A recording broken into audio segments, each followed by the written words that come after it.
परमात्मा की प्राप्ति में देरी क्यों?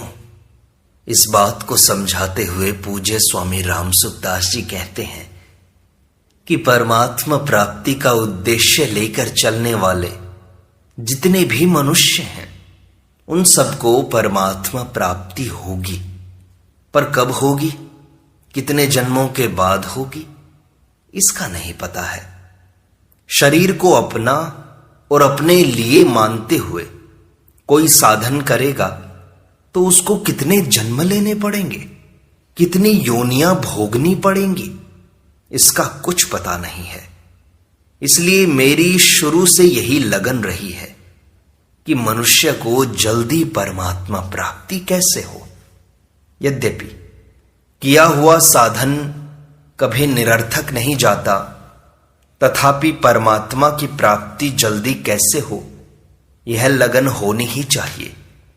लगन नहीं होगी तो कई जन्म लग जाएंगे।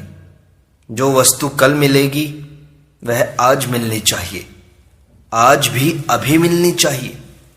परमात्मा भी मौजूद हैं, आप भी मौजूद हैं, फिर देरी किस बात की?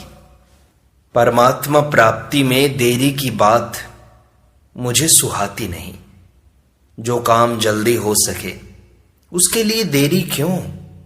जो काम अभी हो सके उसके लिए कल क्यों? श्री शरणानंद जी महाराज ने लिखा है कि जीव ब्रह्म की एकता कभी हुई नहीं, कभी हो सकती नहीं। इसका तात्पर्य है कि जीवपना छूटने पर ब्रह्म की प्राप्ति होती है। यह सूक्ष्म विवेचन है।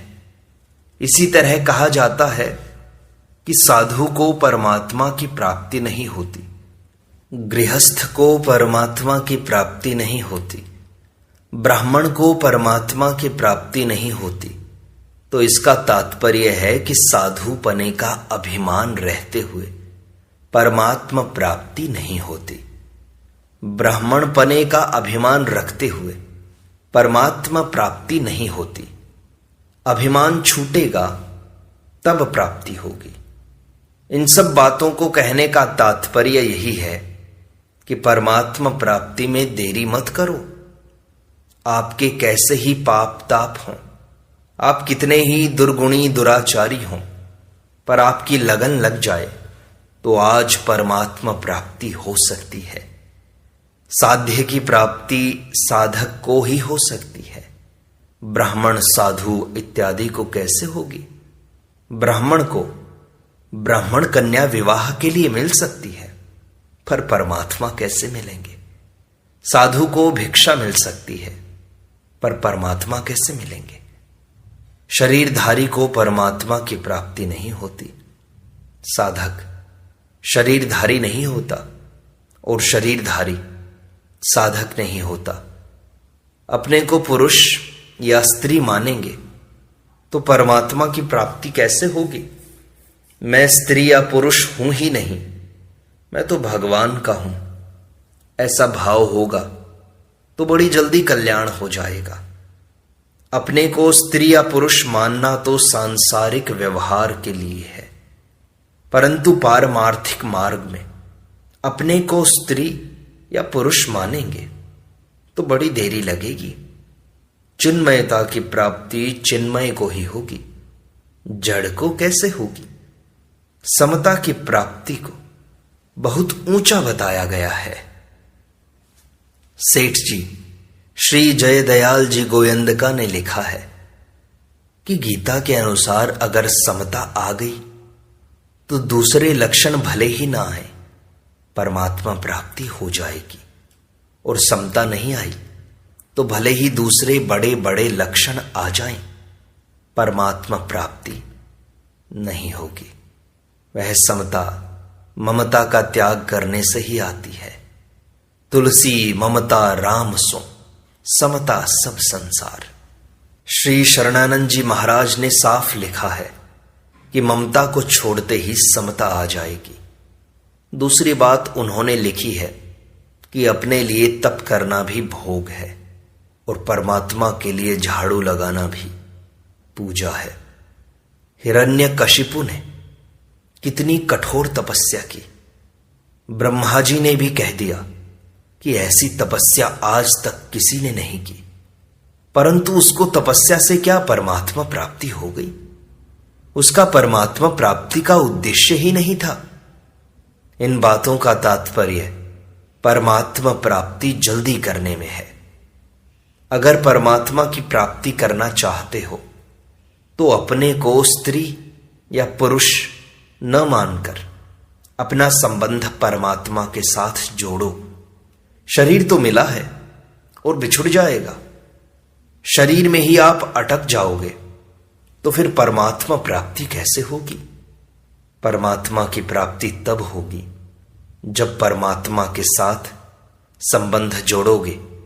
कोई कपूत हो या सपूत हो, पूत तो वह है ही, कपूत भी बेटा है, सपूत भी बेटा है। अतः हम कैसे ही हों, अच्छे हों या बुरे हों, परमात्मा के ही हैं। परमात्मा की प्राप्ति न स्त्री को होती है न पुरुष को। विवाह करना हो तो अपने को स्त्री पुरुष मानो। स्त्री को पुरुष मिलेगा, परमात्मा कैसे मिलेंगे। पुरुष को स्त्री मिलेगी, परमात्मा कैसे मिलेंगे। परमात्मा तो साधक को मिलेंगे। साधक स्वयं होता है, शरीर नहीं होता। मुक्ति भी स्वयं की होती है, शरीर की नहीं होती। अतः हम न स्त्री हैं न पुरुष हैं, अपितु हम परमात्मा के हैं। परमात्मा हमारे हैं, हम और किसी के नहीं हैं और कोई हमारा नहीं है। जिसको प्राप्त करना हो उसके साथ घनिष्ठ संबंध होना चाहिए। इसलिए परमात्मा के साथ अपना घनिष्ठ संबंध जोड़ो। परमात्मा की प्राप्ति में स्त्रीपना और पुरुषपना दोनों ही बाधक हैं। अपने को स्त्री या पुरुष मानने वाला तो शरीर में ही बैठा है, फिर उसको परमात्मा कैसे मिलेंगे। मैं भगवान का हूं, भगवान मेरे हैं, यह मान लो तो बड़ा भारी काम हो गया। यह मामूली साधन नहीं हुआ है। भगवान की ओर आपकी जाति एक हो गई, जो वास्तव में एक ही है। जाति, कुल, विद्या, संप्रदाय इत्यादि का अभिमान परमात्मा की प्राप्ति में बहुत बाधक है। भगवान जिस जाति के हैं उसी जाति के हम हैं। भगवान के साथ हमारा संबंध असली है, बाकी सब संबंध नकली हैं। हम तो भगवान के अंश हैं। श्रीमद् भगवद गीता में भगवान कहते हैं, ममैवांशो जीवलोके जीवभूतः सनातनः। हम संसार के अंश नहीं हैं, हम साक्षात भगवान के बेटा बेटी हैं। सांसारिक स्त्री पुरुष तो हम बाद में बने हैं। रामचरितमानस में कहा, सो मायावस भयउ गोसाई। यहां शंका हो सकती है कि मैं भगवान की बेटी हूं, ऐसा मानने में अपने में स्त्री भाव रह जाएगा। वास्तव में ये बात नहीं है। अगर भगवान के साथ संबंध मानने से स्त्री भाव रह भी जाए तो वह मिट जाएगा। भगवान का संबंध ऐसा विलक्षण है कि सभी संबंधों को काट देता है। कारण कि सब संबंध झूठे हैं, पर भगवान का संबंध सच्चा है। भगवान ने कहा कि जीव केवल मेरा ही अंश है। ममैवांशो जीवलोके। सच्ची बात के आगे झूठी बात कैसे टिकेगी। परंतु आप, मैं स्त्री हूं या पुरुष हूं, इस बात को ही महत्व देते रहोगे तो यह कैसे मिटेगा। जदपि मृषा छूटत कठिनाई। इसलिए एक भगवान के सिवाय दूसरे का सर्वथा निषेध कर दो। मेरे तो गिरधर गोपाल दूसरो न कोई। भगवान मिले चाहे उम्र भर न मिले, दर्शन दें चाहे न दें, पर हम तो भगवान के ही हैं। रामचरितमानस में भरत जी कहते हैं, जानहु रामो कुटिल करी मोही, लोग कहूं गुर साहिब द्रोही, सीता राम चरण रति मोरे, अनुदिन बढ़ो अनुग्रह तोरे। हम जैसे हैं भाई भगवान के हैं, अच्छे हैं तो भगवान के हैं, बुरे हैं तो भगवान के हैं।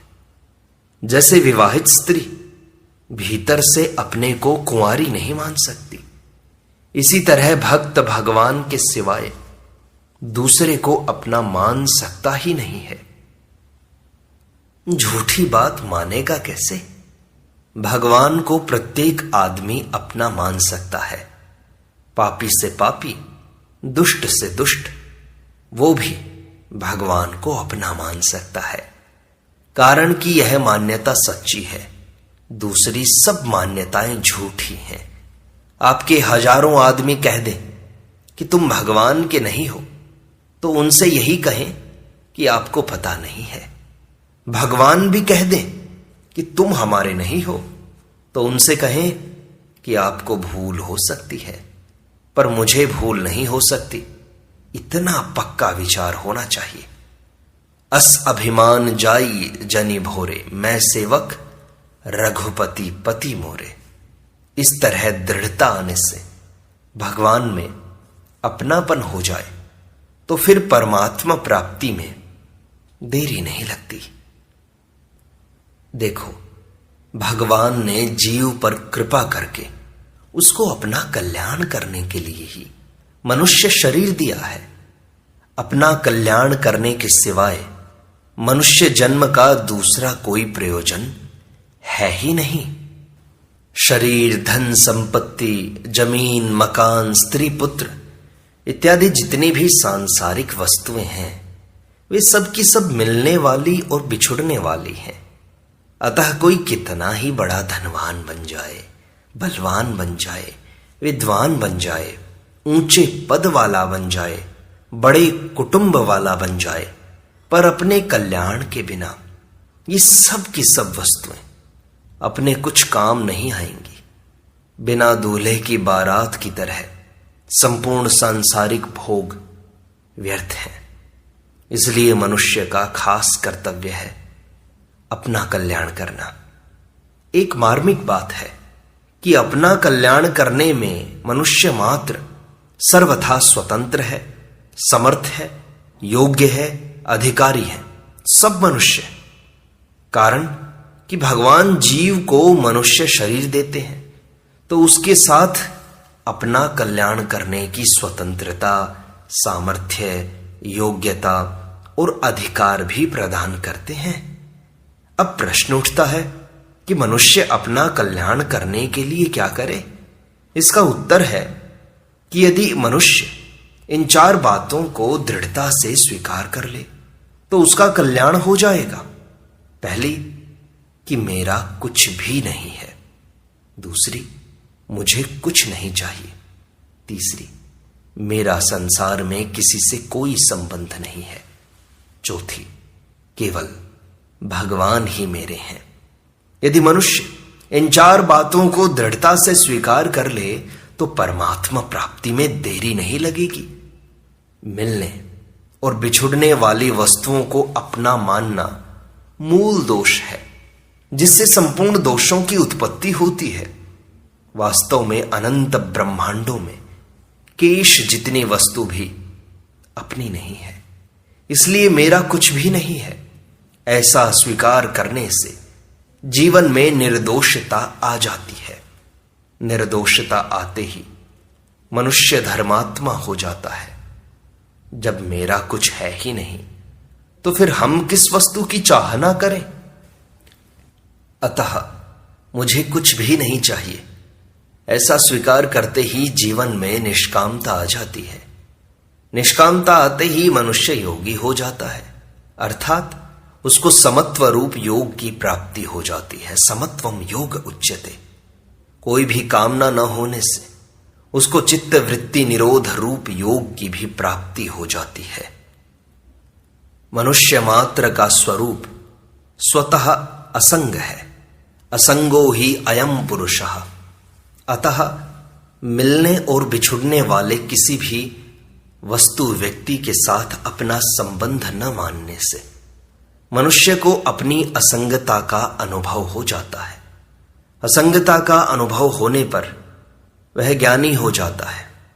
जीव मात्र परमात्मा का अंश है। ममैवांशो जीवलोके।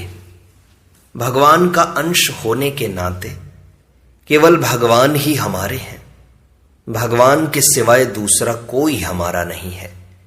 इस प्रकार भगवान में अपनापन स्वीकार करते ही मनुष्य भक्त हो जाता है। धर्मात्मा, योगी, ज्ञानी और भक्त होने में मनुष्य का कल्याण है। ऐसा होने में कठिनाई भी नहीं है, क्योंकि वास्तव में मनुष्य मात्र का स्वभाव स्वतः निर्दोष, निष्काम, असंग और भगवान का अंश है। तात्पर्य है कि हमारा स्वरूप सत्ता मात्र है। उस सत्ता में निर्दोषता, निष्कामता और असंगता स्वतः सिद्ध है और वह सत्ता भगवान का अंश है। इसलिए साधक का कर्तव्य है कि वह उपर्युक्त चारों बातों को दृढ़ता से स्वीकार कर ले, फिर उसका कल्याण निश्चित है, निश्चित है। देखो, यदि भगवान की प्राप्ति शीघ्र करनी हो, अपना उद्धार करना हो, तो सच्ची बात को स्वीकार कर लो कि सब कुछ भगवान का है। स्वीकार करना या न करना आपकी मर्जी है। शरीर को आपने अपना मान लिया, पर यह शरीर आपका है नहीं। एक दिन शरीर छूट जाएगा, मर जाएगा और लोग इसको जला देंगे। जैसे मरने के समय यह आपके साथ नहीं रहेगा, ऐसे अब भी यह आपके साथ नहीं है। इतनी सी बात आप स्वीकार कर लो तो सब काम ठीक हो जाएगा। आप कह सकते हैं कि हमारे से स्वीकार नहीं होता, परंतु यह बात आपके भीतर खटकनी चाहिए कि स्वीकार क्यों नहीं होता। इस पर आपका वश चलता है क्या? इसका रात दिन विचार होना चाहिए, फिर स्वीकार हो जाएगा। कारण कि सच्ची बात मिट नहीं सकती। 2 और 2 4 ही होंगे, 3 या 5 नहीं हो सकते। आप मकान को अपना मानते हो, पर जब उसको बेच देते हो तब उसको अपना मानते हो क्या? आप खुद विचार करो कि कौन सी बात सच्ची है। सच्ची बात को स्वीकार करने में बाधा क्या है? आपके मन में उत्कंठा होनी चाहिए कि अब तो मैं सच्ची बात मानूंगा, चाहे आज मानो, चाहे वर्षों के बाद, चाहे जन्मों के बाद, कभी न कभी सच्ची बात को मानना ही पड़ेगा। जब तक सच्ची बात को नहीं मानोगे तब तक सुखी नहीं हो सकते, दुख पाना ही पड़ेगा। सच्ची बात को माने बिना पिंड नहीं छूटेगा। जब सच्ची बात माने बिना कभी शांति मिलेगी नहीं, तो फिर झूठी बात क्यों माने? जब कभी कल्याण होगा तो सच्ची बात को मानने से ही होगा। यह आपके कल्याण की बात है, इसलिए आपके हित के लिए मैं कहता हूं। आप मान लोगे तो मुझे क्या मिल जाएगा? आप नहीं मानोगे तो मेरा क्या घाटा हो जाएगा? मेरी तो यही प्रार्थना है कि आप सच्ची बात को मान लें, स्वीकार कर लें। सच्ची बात को पहले स्वीकार कर लो, फिर वह वैसी ही दिखाई देने लग जाएगी। मन, बुद्धि इत्यादि सबको भगवान का मान लो और आपका सांसारिक व्यवहार भी बढ़िया हो जाएगा। किसी प्रकार का कोई नुकसान नहीं होगा। अगर आपको विश्वास न हो तो मेरे से सौदा कर लो। जो नफा होगा वो आपका और जो नुकसान होगा वो मेरा। आप यह तो कह सकते ही हैं कि बात हमारे मानने में नहीं आती, पर बात यह सच्ची है, यह तो आप स्वीकार कर ही सकते हैं। स्वीकार करने में क्या नुकसान है? भगवान ने गीता में कहा, वासुदेवः सर्वम इति स महात्मा सुदुर्लभः, अर्थात सब कुछ परमात्मा ही है, ऐसा अनुभव करने वाले महात्मा अत्यंत दुर्लभ है। दुर्लभ होने के कारण यह बात हमारे मानने में नहीं आती तो कोई हर्ज नहीं। आपके भीतर यह इच्छा जागृत रहनी चाहिए कि यह बात हमारे मानने में कैसे आ जाए। एकांत में अकेले बैठकर विचार करो, सच्ची बात को स्वीकार कर लो तो जिसको भगवान ने दुर्लभ महात्मा बताया है वह महात्मा आप ही बन जाओगे। सच्ची बात को काटने की चेष्टा न करके जानने की चेष्टा करो। आपका व्यवहार भी ठीक हो जाएगा, परमार्थ भी ठीक हो जाएगा। सच्ची बात को स्वीकार कर लो तो वह मानने में आ ही जाएगी, चाहे आज आ जाए या कुछ दिनों बाद या महीनों बाद या वर्षों बाद। सच्ची बात अनुभव में आएगी ही, यह नियम है। इसलिए सच्ची बात को आज ही और अभी स्वीकार कर लो। सब कुछ परमात्मा ही है, इस बात को स्वीकार करना है। सच्ची बात को स्वीकार करने में हिम्मत नहीं हारनी चाहिए। आप मानो चाहे ना मानो, सच्ची बात अंत में सच्ची ही रहेगी। अगर आप मान लो तो बड़ा भारी लाभ है। अगर आज मान लो और आज ही मृत्यु हो जाए तो भी मानी हुई बात नष्ट नहीं होगी। सच्ची बात की स्वीकृति जितनी होगी उतनी स्वीकृति किसी जन्म में भी मिटेगी नहीं। किसी भी जन्म में जाओ वहीं तैयार मिल जाएगी। पूर्वाभ्यासेन तेनैव ह्रियते ह्यवशोऽपि सः। सच्ची बात आपने जितनी स्वीकार कर ली उतनी आपके पास पूंजी हो गई। अब वह कभी मिटेगी नहीं। सत्संग के संस्कार कभी मिटते नहीं। आप चाहें तो इसी जन्म में सच्ची बात की स्वीकृति हो जाएगी। सच्ची बात कभी मिटती नहीं। और ध्यान रखना, झूठी बात कभी भी टिकती नहीं। हरदम इस बात का मनन करो कि सच्ची बात यही है, तो चट से काम हो जाएगा। जैसे दूर कोई मंदिर हो और वहां जाने का रास्ता हो तो वहां हम पहुंच ही जाएंगे। ऐसे ही हमें सब कुछ परमात्मा है ये मानना है तो हम शीघ्र पहुंच जाएंगे। परमात्मा की प्राप्ति में देरी नहीं लगेगी। देखो, शरीर संसार की वस्तु है। संसार की वस्तु को मैं, मेरा और मेरे लिए मान लेना बेईमानी है। और इसी बेईमानी का दंड है कि हमें परमात्मा की प्राप्ति शीघ्र नहीं होती और यह जन्म मरण रूप महान दुख प्राप्त होता है। इसलिए हमारा कर्तव्य है, साधक का कर्तव्य है कि वह ईमानदारी के साथ संसार की वस्तु को संसार की ही मानते हुए उसे संसार की सेवा में अर्पित कर दे और भगवान की वस्तु को अर्थात अपने आप को भगवान का ही मानते हुए भगवान को समर्पित कर दे। ऐसा करने में ही मनुष्य जन्म की पूर्ण सार्थकता है और ऐसा करने से परमात्मा की प्राप्ति में देरी नहीं लगेगी। इस प्रकार यह सत्संग यही संपूर्णता को प्राप्त होता है। शेष अगले अंक में।